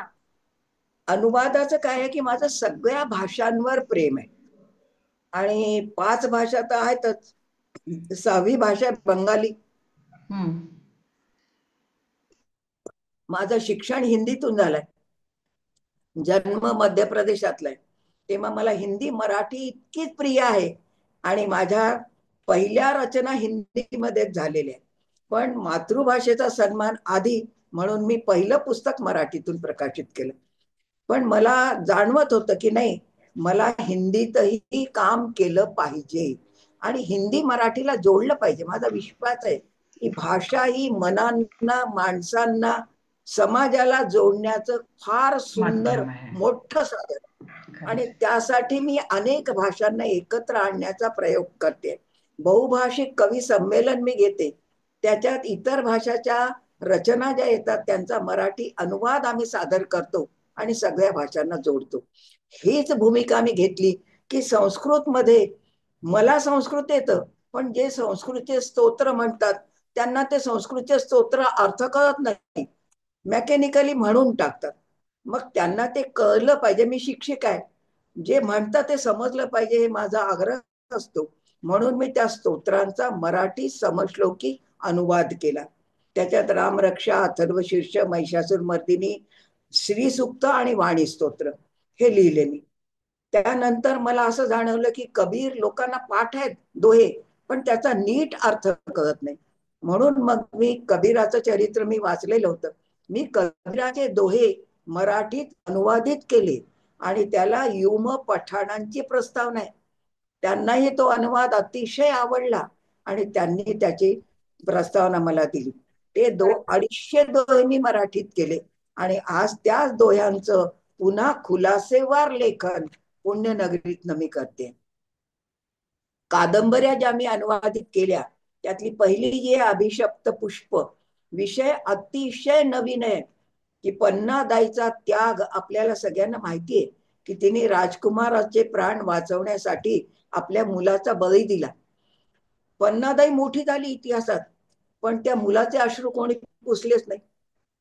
तेव्हा कृष्णा श्रीवास्तव नावाच्या लेखिकेने ते मुलाची भूमिका, त्या मुलाची मनोव्यथा जाणली आणि ती मनोव्यथा तिने अभिशप्त पुष्प मधून व्यक्त केली. छोटीशी कादंबरी आहे 80 पानांची, पण तो विषय इतका सुंदर आहे की त्या चंदन, त्याचं नाव चंदन, त्याची मनोव्यथा आपल्याला अगदी हादरवून टाकते. ती कादंबरी माझ्या मनाला भिडली आणि मी तिचा अनुवाद केला. मी सरसकट लिहित नाही, मी आधी सांगितलं, जे माझ्या मनात रुजते, समाजाला द्यावंसं वाटतं, त्या पुस्तकांची मी निर्मिती करते. दुसरं गबन. गबन मला जोग सरांनी सांगितलं की याचा अनुवाद कोणी केला नाही. कारण आहे की गबनचा विषय कठीण आहे. गबन मध्ये दागिन्यांची अत्यंत हौस असणारी स्त्री आहे, ती नायिका जाल्पा, आणि तिच्या त्या अतिरेकी हौशीपायी तो तिचा नवरा वाम मार्गाला लागतो, पैशांचा अपहार करतो, गबन करतो आणि शेवटी तो अडचणीत सापडतो. त्याला पोलीस पकडतात, कैद होते आणि त्याला खोटा साक्षीदार बनवून त्याचं आयुष्य संकटात येते. तेव्हा जाल्पाला जाणीव होते की आपला हा दागिन्यांचा हव्यास आपल्या नवऱ्यासाठी किती जाचक ठरला. पश्चाताप दग्ध ती नायिका नवऱ्यासाठी सगळा त्याग करते. असं माणसाच्या मानवी प्रवृत्तींचं उन्नयन करणारी आणि राष्ट्रचिंतन करणारी ही कादंबरी आहे. ही माझ्या मनाला भिडली. खूप आधी नागपूर आकाशवाणीवर मी जाल्पाचं चरित्र वर्णन केलं होतं. कादंबरी, जाल्पा कादंबरी, ही नायिका आहे, तिचं चरित्र वर्णन मी केलं होतं. तेव्हापासून ती माझ्या मनात होती. तसंच अनेक नायिका माझ्या मनात आहे. भरत पत्नी मांडवी, तिचं चरित्र कुठेही सापडत नाही, पण नावाच्या महाकाव्यात एक पानामध्ये तिचं वर्णन आहे. किती आयुष्य ती जगली आहे बघा. सीता रामाबरोबर चालली गेली, ती संयोगिनी आहे. उर्मिला इथे अश्रू ढाळते, सगळ्या जगाची तिला सिंपती मिळते, ती वियोगिनी आहे. पण मांडवी, भरत नंदीग्राम मध्ये तपस्वी वेशात राहतोय, राजा येतो तरी राजपद भोगत नाही, त्याची सेवा ही तपस्विनी होऊन करते. संयोगिनी नाही, वियोगिनी नाही. नैवेद्य नेते पत्रावळीत वाढून, पण रामाच्या पादुकांना नैवेद्य दाखवायचा म्हणून सोन्याच्या थाळीत ती पत्रिका ठेवते पत्रावर, तिथे नैवेद्य दाखवते. भरत खाली हरिणाच्या मृगाच्या याच्यावर बसलेला आहे, त्याच्या समोर पत्रावर ठेवते, सोन्याची थाळी ठेवत नाही. काय तिच्या मनाची अवस्था झाली असेल. या सगळ्या अवस्था मला सापडल्या, मी त्या टिपल्या आणि भरत पत्नी मांडवी हे चरित्र मी लिहिलं. ते आकाशवाणीवरून सादर झालं, तरुण भारत प्रकाशित केलं आणि समितीचं जे मोठं मासिक निघतं सेविका, त्याच्यामध्ये तो लेख छापला गेला. असे जे म्हणजे काय म्हणू की जे मनाला हादरवून टाकतात, अशा ज्या गोष्टी, असे जे प्रसंग, अशा ज्या घटना असतात, त्या मी टिपत असते आणि त्याच्यावर माझं लेखन असते. तेव्हा गबन ही कादंबरी तशीच आहे, वाचली. त्याच्यात मुसलमान महिलेचं सुद्धा वेश्येचं उदात्तीकरण लेखकांनी केलंय. त्याने महिलांनी जर दागिन्यांचा हव्यास कमी केला तर राष्ट्र समृद्ध होईल, हा राष्ट्रीय विचार मांडलाय. हे इतके सुंदर उदाहरणं त्याच्यात आहे की मला ती कादंबरी आवडली आणि मी तिचा मराठी अनुवाद केला. म्हटलं मराठी लोकांनी वाचलं पाहिजे. माझा सगळा आग्रह आहे की जिथे जिथे जे जे समृद्ध आहे, ती सगळी समृद्धी मराठीत जोडली गेली पाहिजे, म्हणजे आपली भाषा समृद्ध होईल. अभिजात दर्जा मिळाला तिला, तेव्हा तिला दर्जेदार बनवता येईल, यासाठी माझे प्रयत्न असतात. आशाताई, तुम्ही अनेक पुस्तकांचा अनुवाद करून सिद्ध केलंय स्वतःला, की पण मला तुम्हाला असं विचारायचं की आज ज्या लेखिका आहेत महाराष्ट्रामध्ये, त्यांनी अनुवाद करताना कोणती काळजी घेतली पाहिजे किंवा लेखकाने काय काय त्याच्यासाठी पथ्य पाळले पाहिजे? एक तर ज्या भाषेत अनुवाद करायचा आहे ती भाषा मातृभाषेच्या इतकीच आपल्याला अवगत असली पाहिजे. कमी जास्त जर असेल तर मग अनुवाद करताना अनेक चुका होतात किंवा तेच शब्द वापरले जातात, त्याचा पर्यायी शब्द सापडत नाही. म्हणून आपल्याला दोन्ही भाषांवर प्रभुत्व पाहिजे, सारखंच पाहिजे. तेव्हा आपल्याला वाचल्याबरोबर अनुवाद सुचला पाहिजे. डिक्शनरी पाहून शब्दार्थ काढून अनुवाद करायची जर गरज असेल तर समजावं की आपल्याला भाषा येत नाही आणि अनुवाद करू नये. भाषेचा भरपूर अभ्यास, भरपूर वाचन, वेगवेगळ्या प्रकारची भाषेची रूपं, नुसतं व्याकरण आणि शब्दार्थ नाही, तिच्यातल्या कविता, तिच्यातल्या कादंबऱ्या, तिच्यातले लेख हे सगळं वाचलं पाहिजे. आणि त्या शक्य असेल तर त्या भाषेच्या लोकांशी संवाद घडले पाहिजे. संवादाने येणारी भाषा पुस्तकांच्या भाषेपेक्षा खूप जिवंत असते. तेव्हा त्या जिवंत भाषेत अनुवाद केला पाहिजे. म्हणून भाषेवर आणि त्या भाषिकांची आपला संबंध असला पाहिजे. पुस्तकं आपण वाचलीच पाहिजे, डिक्शनरी पाहिलीच पाहिजे योग्य अर्थ द्यायला, पण आपल्याला ती भाषा अवगत असली पाहिजे, ही पहिली अट आहे. आणि अनेक पर्यायी शब्द आपल्याला माहिती पाहिजे, शब्द संपदा आपली भरपूर पाहिजे. कोणता शब्द, कोणता अर्थ कुठे लावायचा हे ज्ञान आपल्याला असलं पाहिजे. तेव्हाच आपला अनुवाद बरोबर होतो, नाहीतर तो चुकतो. अनेक अनुवाद पण तपासते, अनेक अनुवाद तपासते आणि मग सांगते की हा शब्द इथे बदलवून टाका, हा इथे योग्य नाही. तेव्हा भाषेचा अभ्यास आवश्यकच आहे. भाषा माणसाचं, मी काय म्हणू, भाषा ही माणसाच्या जगण्याचं साधन आहे ना. तेव्हा आपण जितक्या भाषा वापरू तितकं आपलं आयुष्य, आपलं व्यक्तिमत्व समृद्ध होईल आणि आपण तितक्या भाषिकांशी जोडले जाऊ, म्हणजे आपण व्यापक होऊ. तेव्हा अनुवाद हे व्यापक होण्याचं साधन आहे. याही दृष्टीने अनुवादाकडे बघावं. नुसतं ते प्रसिद्धीचं किंवा आनंदाचं साधन नाहीये, त्याला सामाजिक मूल्य आहे. ते सामाजिक मूल्य आपण जपावं, म्हणजे आपला अनुवाद कामाचा, उपयोगाचा ठरतो. खूपच मला असं सुंदर. वाटतं की आशा खूप छान चालू आहे हो, मुलाखत, आणि आपल्या सोबत म्हणजे आताच भैरवीजी यांनी म्हटल्याप्रमाणे मला वाटतं या मुलाखतीचे 2-3 भाग सुद्धा पुढे होऊ हो. शकतात. एवढं आशाजींजवळ सांगण्यासारखं आहे आणि आपल्याला ऐकण्यासारखं आहे. पण थोडंसं वेळेची कमतरताही आपल्याला लक्षात घ्यावी लागेल. यानंतर मी सुमेधाजी यांना या ठिकाणी निमंत्रित करते. सुमेधाजी. हा. आशा मॅमनी आता खूप सुंदर सांगितलं अनुवादनाबद्दल. आणि किती छान त्यांनी आपल्याला मार्गदर्शन केलं आहे की अनुवादकांनी अनुवाद कसा करावा, तर त्याचे दोन्ही भाषांवर प्रभुत्व असावं, त्या मूळ लेखनाच्या गाभ्याला धक्का लागायला नको, त्याचे भाव त्या अनुवादनामध्ये उतरायला हवे. इतकं सुंदर तुम्ही सांगितलं आशा मॅम. याच अनुषंगाने अजून एक प्रश्न विचारते की तुम्ही आतापर्यंत गबनचं तुम्ही जे हे केलेलं आहे, मांडवीचं तुम्ही अनुवाद केलाय, तर आजकाल खूप साऱ्या कवयित्री ज्या असतात त्या पुस्तकांचे अनुवाद करतात, म्हणजे हिंदी कविता असो, इंग्लिश कविता मराठीमध्ये करतात. तर त्याच्यात मला नेहमी प्रश्न पडतो की कधी कधी भावानुवाद असतो आणि कधी नुसता अनुवाद असतो. तर आम्ही तर याच्यामध्ये अगदी नवशिके आहोत, तर याबद्दल आम्हाला थोडं तुमचं मार्गदर्शन हवं आहे या बाबतीत. काही लोक नुसता शब्दानुवाद सुद्धा करतात. हा तर हा. तो शब्दानुवाद मनाला भिडत नाही.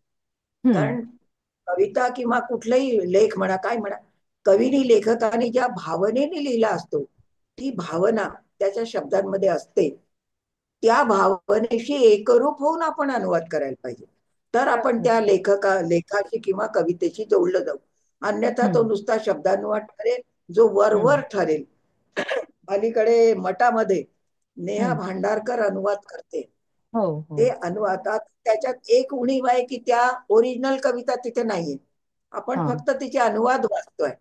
तर बरोबर. त्याच्यात अनुवादकाने ही पण काळजी घ्यावी की जर कवितेचा अनुवाद आपण देतोय तर त्याच्यासोबत ती मूळ कविता पण द्यायला पाहिजे, म्हणजे वाचकाला दोन्ही वाचता येतील हम्म. आणि दोन्हीचा अनुभव घेतल्यानंतर त्याला आनंद आणि आकलन दोन्ही मिळू हम्म. शकेल. म्हणून हम्म. अनुवादाला, कादंबरीला आपल्याला शक्य नसते, पण हम्म. कवितेला आपल्याला कविता देणं शक्य आहे. तेव्हा दोन्ही हम्म. कविता आपण द्याव्या, म्हणजे हम्म. वाचकांना त्याचा भरपूर आनंद घेता येईल. अरे वा. आशा मॅम, तुम्ही एक बहुआयामी व्यक्तिमत्व आहात. म्हणजे तुम्ही सगळे साहित्याचे प्रकार हाताळता. गझलकार आहात तुम्ही, लेखिका आहात तुम्ही, कवयित्री आहात तुम्ही, अनुवादक आहात तुम्ही. तर एक साहित्यिक, खरा साहित्यिक तोच असतो की ज्याच्यामध्ये सर्जनशीलता असते, भावप्रधानता असते, निरीक्षण शक्ती हवी असते. तर अशा वेगवेगळ्या साहित्य प्रकार तुम्ही हाताळता, त्यावेळी आशा मॅडम वेगवेगळ्या असतात का? प्रत्येक भाषा प्रकार हाताळताना ज्या आशा पांडे मॅडम आहेत त्यांचं व्यक्तिमत्व त्याच्यामधनं वेगवेगळं आपल्याला, आम्हाला जे दिसतं, तर तसं तुम्ही जे निर्मिती करता तेव्हा त्याच्यामध्ये काही फरक असतो का, हे भाषा साहित्य प्रकार निर्माण करताना? प्रत्येक भाषेची प्रकृती, नेचर ज्याला म्हणतो, प्रत्येक भाषेचं नेचर वेगळं आहे. मराठी लिहिताना मराठी भाषा स्पष्ट, हम्म. कणखर आणि ठोस. हिंदीमध्ये एक लाघव आहे, तेव्हा हिंदी लिहिताना माझी मनोवृत्ती लाघवी असते, मराठी लिहिताना ती कणखर असते, उर्दू मध्ये एक प्रकारचं मार्दव आहे. ती लिहिताना माझं मन मृदू असतं आणि ते दुःख टिपणाऱ्या गझला मी लिहित असते. किसी की मजार पे मंजर न बनाना, किसी बेबस के दिल पे खंजर न चलाना, हे लिहिताना माझं मन तेवढंच हळवं झालेलं असते. तो उर्दूचा हळवेपणा मी टिपलेला असतो, मध्ये सुटसुटीतपणा आहे. तेव्हा इंग्रजी लिहिताना मी असंच म्हणते, I pray thee not for gold nor silver but for a heart brighter ever, brighter ever. तो अचूकपणा त्या इंग्रजीमध्ये आहे. तिचा मी मराठी अनुवाद नाही करू शकणार हे मी आताच सांगते. त्यानंतर आपली संस्कृत व्याकरण शुद्ध आणि मनालाही शुद्ध करणारी भाषा आहे. तेव्हा देवाबद्दल प्रार्थना किंवा असं काही लिहायचं असेल सुभाषित, तर मी संस्कृत मध्ये लिहिते. आणि आकाशवाणीवरून मी माझे जे संग्रह प्रकाशित केले ते आधी आकाशवाणीने प्रसारित केलेले आहेत. तेव्हा अशी प्रत्येक भाषेची एक रचना किंवा त्याची एक प्रवृत्ती असते. ती प्रवृत्ती आपल्याला कळली तर आपण त्या मूड मध्ये त्या भाषेत लिहितो. ते मूड आलं तर तीच भाषा येते, मग दुसरी भाषा नाही येत. तेव्हा भाषा आणि मूड याचा संबंध आहे. संबंध आहे. आणि तुमच्या लेखन शैलीवर ज्यांचा परिणाम झाला आहे असे कोणी लेखक लेखिका आहेत का, ज्यांच्यावर आपला इन्फ्लुएन्स असतो, इम्पॅक्ट असतो, तर तसं कोणी आहे का? मराठीचे जेव्हा वाचायला लागलो तेव्हापासून खांडेकर अतिशय मनावर ताबा मिळवणे, अजूनही त्यांची भाषा मला खूप आवडते. आणि त्यानंतर दुसरे गदिमा, कवितेच्या दृष्टीने गदिमांचं काव्य मला अतिशय आवडतं. हिंदीमध्ये महादेवी वर्मा माझी अतिशय प्रिय कवयित्री आहे. जयशंकर प्रसाद, ती एक पिढीच मला आवडते. गद्य लेखकांमध्ये वृंदावनलाल वर्मा, त्याच्यानंतर चतुर्सेन शास्त्री, हे सगळे जे माझ्या पिढीतले लेखक आहेत, यांच्या भाषा, यांचं विषयाची निवड, हे सगळं मला खूप भावतं आणि माझ्या मनावर त्यांचे पगडे आहेत. संस्कृत मध्ये कालिदास मला प्रिय आहे, अनेक मी वाचलेत, पण कालिदासाचं काव्य हे मला माझ्या मनाला भावलेलं आहे. इंग्रजीमध्ये शेली, कीट्स, वर्ड्सवर्थ हे माझे आवडते कवी आहे. शेक्सपियर हा नाटककार माझा आवडता आहे. जरी मी आर्मस्ट्रॉंग वगैरे वाचले असले तरी मला शेक्सपियर जास्त जवळचा आहे. आणि उर्दू मध्ये मला गालिब अतिशय आवडता कवी आहे. त्यानंतर अलीकडचे जे आहेत बशीर बद्र वगैरे, यांच्याही रचना मी वाचते, पण पगडा म्हणाल तर गालिबचा, असे हे. आणि बंगालीमध्ये शरद साहित्य मी अनुवादित वाचलंय, पण त्याने मी प्रभावित झाले आणि बंगाली भाषा पण मला येत होती. एक कविता लिहिल्यापर्यंत मी गेली, पण कोणती भाषा सरावाने आणि संपर्काने जिवंत राहते, त्या भाषेचा सराव नाही, म्हणून ती सध्या तरी सुप्तावस्थेत गेली आहे. आम्ही वाट बघतोय की तुम्ही बंगाली भाषेमध्ये सुद्धा लवकरच कविता कराल. आणि त्यातल्या त्यात तुमच्यावर कुठल्या एखाद्या पुस्तकाने खूप परिणाम केलेला आहे, असं असतं की एखादं पुस्तक असतं किंवा एखादा लेखक असतो त्याचा खूप जास्ती आपल्यावरती परिणाम असतो, इम्पॅक्ट असतो, असं आहे का? या काळातलं म्हणता येईल, पूर्वीच्या काळातलं म्हणता येईल. पूर्वीच्या खांडेकरांचं ययाती, त्यातलं कथानक पाठ आहे, व्याख्याही पाठ आहे. त्याच्यानंतर गदिमांचं गीत रामायण गुणगुणतो आपण अजूनही. महादेवी वर्माच्या कविता मला पाठ आहेत. जयशंकर प्रसादच्या कविता पाठ आहेत. वृंदावनलाल वर्माचं मृगनयनी उपन्यास मला अजूनही त्याचं कथानक पाठ आहे. चित्रलेखा त्यांनी लिहिलेलं, त्याच्यावर सिनेमाही झाला. हे सगळे माझ्या मनात घर करून आहेत, त्यांना विसरता येणार नाही. अलीकडच्या साहित्यिकांचं वाचन माझं फारसं नाहीये, कारण मला वेळ कमी मिळतो. त्याच्यामुळे माझं लिखाण, माझी संस्था याच्यातच माझा वेळ जातो.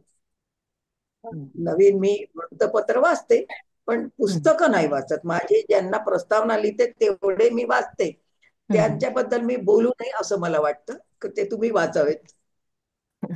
खूप छान चालू आहे मुलाखत. आणि मला असं वाटतं की या निमित्ताने साहित्याच्या विविध अंगांना आपण स्पर्श करत आहे. महिला लेखिकांसाठी ही मुलाखत खूप प्रेरणादायी आहे. या कार्यक्रमाच्या मुख्य आयोजक वैष्णवी बोरगावकर आहे. तर मी यानंतर वैष्णवीजींना आमंत्रित करते की तुम्हाला आशाताईंशी काय बोलावं वाटेल, मला काय गप्पा मारायच्या आहेत. म्हणजे एकंदर या मुलाखतीवरून हे स्पष्ट लक्षात येत आहे की आशाताईंचं वाचन खूप दांडगं आहे आणि त्या जे सादर करत आहेत ते त्यांना पाठ आहे. त्यांना एखादी गझल म्हणण्यासाठी पुस्तकाचा कागदाचा आधार नाही घ्यावा लागला. तर ज्याचं वाचन चांगलं, ज्याने हार्डवर्क केलं आणि ज्याने दुसऱ्यांना पण खूप मदत केली, त्याचं लिखाण निश्चितच सकस होत असावं किंवा होतं. कोविड काळापासून गृहिणींनाही थोडासा वेळ मिळाला किंवा आधुनिक विज्ञान युगामुळे म्हणा, पण अलीकडच्या काळामध्ये स्त्रियांची संख्या भरपूर वाढली, स्त्री लेखिकांची संख्या भरपूर वाढली असं वाटत आहे. कारण बऱ्याच सोशल मीडियावर आपल्याला थोडं बहुत का होईना त्यांनी लिहिलेलं दिसत आहे. तर आपल्यासारख्या ज्येष्ठ आणि श्रेष्ठ लेखिकेकडून अशा लेखकांसाठी काय संदेश आहे? हा माझा शेवटचा प्रश्न आहे. काय म्हणजे प्रश्न ज्यासाठी विचारला? आपण ही मुलाखत आयोजित केली आहे की आपलं मार्गदर्शन आज ज्या स्त्रिया लिहित आहेत त्यांना व्हावं, हा आपला उद्देश आहे. तर खूप स्त्रिया आजकाल लिहायला लागल्या आणि त्यामुळे कधी कधी तुम्हाला वाईटही वाटत असेल, इतकं साधं लिखाण पण तुमच्या नजरेसमोर येत असावं आणि कधी कधी तुम्हाला शाबासकी द्यावी वाटेल असं पण लिखाण वाचलं जात असेल. तर या सर्वांसाठी संदेश. एक संदेश मी असा देईन की कोणतीही कविता किंवा लेख लिहिण्यापूर्वी आपण काय लिहितो आहोत आणि त्याचा परिणाम काय होणार आहे याचा विचार आधी करावा. आपलं प्रसिद्धी मिळेल की नाही, लोकांना आवडेल की नाही, हा विचार करण्यापेक्षा याचा, कारण प्रत्येक लिखाणाला सामाजिक मूल्य असतं, ते समाजापुढे जातं. तेव्हा समाजापुढे गेल्यावर समाजातल्या वेगवेगळ्या वर्गांवर त्याचा काय परिणाम होईल हा विचार करून लेखकांनी लिहिलं पाहिजे. जर अनिष्ट परिणाम होणार असेल तर आपल्याला आवडत जरी असलं तरी ते लेखन करू नये, या मताची मी आहे. कारण समाज निर्मिती हा शेवटी साहित्याचाच धर्म आहे. तेव्हा समाजाला बिघडवणारं किंवा समाजाला विचलित करणारं, वाईट मार्गाने नेणारं लेखन आपण करू नये. अतिवास्तववादी अश्लील लेखन अलीकडे पुढे येत आहे. तो बोल्डनेस कृपया नवीन लेखकांनी आवरून धरावा. खूप बोल्ड होऊन तुम्ही समाजाला उघडं पाडणार, त्याच्यात तुमचं हित नाही आणि समाजाचं हित नाही. त्यापेक्षा मायेची शाल पांघरावी, त्यांच्या चुका पोटात घ्याव्या, त्यांना घ्यायला लावाव्या, पण उघडं पाडू नये. अनेक लेखक, अनेक कविता तुम्ही वाचत असाल, इतक्या टोकाला गेलेल्या असतात की त्या आपल्याला वाचवत नाही. निदान आमच्या आपल्याला वाचवत नाही की कुठेतरी मध्य साधून तुम्ही सोबर, ज्याला आपण म्हणतो, असं थोडस सोज्वळ लेखन करावं, ज्याच्यामुळे समाजाची एक पातळी जी आहे अपेक्षित सोज्वळतेची, ती टिकून राहील. हे लेखकाचं कर्तव्य आहे की समाजाची सामाजिक पातळी, समाजाचं एक सोज्वळपण, समाजाचं नीतिमूल्य, हे सगळं टिकलं पाहिजे. जीवनमूल्य विकसित झाली पाहिजे, ती खाली घसरायला नको. आपण म्हणतो ना घसरतोय, ऱ्हास होतोय, याचं कारण आहे साहित्य. साहित्य त्या मूल्यांना वाढवत नाहीये. तुम्ही अतिवास्तववाद या नावाखाली जे दिसेल ते लिहित चालले, त्याला काय अर्थ आहे? समाजात मुलं, आई वडील मुलांना विहिरीत फेकतात आहे, मुलं आई वडिलांची हत्या करतात आहे. आता याचं तुम्ही जसंच्या तसं वर्णन करणार का? ते होऊ नये असं वर्णन करायला पाहिजे. आई वडिलांची भूमिका आपण लक्षात घ्यायची की ते विहिरीत फेकतात आहे म्हणजे समाजाने त्यांना किती केलेलं आहे, तो त्रस्तपणा आपल्याला मांडायचा आहे, आई वडिलांची भूमिका नाही मांडायची. आणि त्या भूमिकेचा परिणाम काय झाला की मुलं फेकली गेली, मुलांचे जीव गेले. त्या मुलांबद्दलच कणव आपल्या लेखनातून आली पाहिजे. आई वडिलांचे अगतिकता आपल्या लेखनात आली पाहिजे, दोष द्यायचे नाही. अशी जी भूमिका, असं जो समजदारपणा म्हणतो आपण, असा समजदारपणा जर आपल्या लेखनातून आला तर आपण समाजाला सांभाळू शकू, घडवू शकू, जे साहित्याचं काम आहे. की साहित्य ही समाज निर्मिती आहे. आता आपण म्हणतो साहित्य समाजाचा आरसा आहे, तर मग हा जर असा जर आरसा झाला तयार, तर समाज किती भयंकर होईल. हाही विचार साहित्यिकांनी लेखकांनी करायला पाहिजे. म्हणून माझा सल्ला आहे की परिणामाचा विचार आधी करा, नंतर आपली लेखणी चालू. वा, लाख मोलाचा परिणामाचा संदेश विचार दिलात आधी आशाताई. करा आणि नंतर लेखणी चालवा असं तुम्ही खूपच सांगता, ते सुंदर. बरोबर आहे. मला असं वाटतं की जसं मी आधी म्हटलं, हितेन सह साहित्यम, की कल्याणासाठी साहित्य लिहिलं पाहिजे. हम्म. तर तोच एक प्रकारचा संदेश याच्यातून आलेला आहे. वैष्णवजी, तुम्ही काय बोलत होते? मुलात लाख मोलाचा संदेश आशाजींनी दिला. हं, समाज जपायचा असेल तर साहित्य जपायला हवं. बरोबर. भैरवीजी, आपण शेवटच्या टप्प्याकडे वळूया. होय. तर माझ्याकडे आता दायित्व किंवा जबाबदारी आलेली आहे ती म्हणजे आभार प्रदर्शनाची. पण खरं म्हणजे अशी जी काही मंडळी असतात की ज्यांच्या ऋणात आपल्याला कायम राहणं आवडतं किंवा ते ऋण आपण मान्य करूनच जगत असतो. यामध्ये आपला देश असतो, आपले आईवडील असतात, आपला समाज असतो आणि आशाताईंसारखी माणसं असतात. खरं म्हणजे महाराष्ट्रातल्या जर का अशा ज्यांनी विपुल प्रमाणात लेखन केलेलं आहे किंवा ज्यांच्याबद्दल प्रत्येका लेखिकेने अभिमान आणि आदर बाळगावा अशी जी मंडळी आहेत, अशी जी काही नावं आपण काढायला गेलो तर त्यामध्ये आशाताईंचं नाव फार अग्रक्रमाने येईल. पण तरीही त्यांच्या स्वभावातला साधेपणा आणि त्यांची माणसांना जोडून ठेवण्याची जी एक म्हणजे सवय म्हणा किंवा जो त्यांचा स्वभाव आहे, तर त्याला मात्र खरोखर सलाम करावासा वाटतो. आशाताई, जसं मी आधी म्हटलं तसं आम्ही सगळ्याच तुमच्या कायम ऋणात राहू इच्छितो आणि तुमच्यासाठी काहीही करायला म्हणजे तुम्ही आम्हाला कधी एखादं काम सांगितलं आणि असं आपल्या मावशीच्या म्हणा किंवा वडिलकीच्या अधिकारानं, तर ते करायला आम्ही कायम सज्ज असणार आहोत, याविषयी मी तुम्हाला अगदी खात्री देऊ शकते.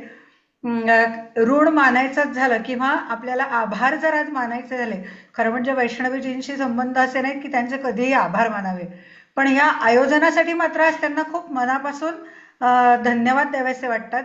कारण साहित्यातले अनेक वेगळे वेगळे पैलू आशाताईंच्या निमित्ताने आपल्या समोर आले आणि सगळ्यात महत्वाचं म्हणजे शेवटी त्यांनी जे सांगितलं की लेखणीला कधी चालवायची आणि कशी चालवायची याचं स्वातंत्र्य जरी आजच्या प्रत्येक स्त्रीला असलं तरी लेखणी हातात धरणं ही एक फार मोठी जबाबदारी आहे.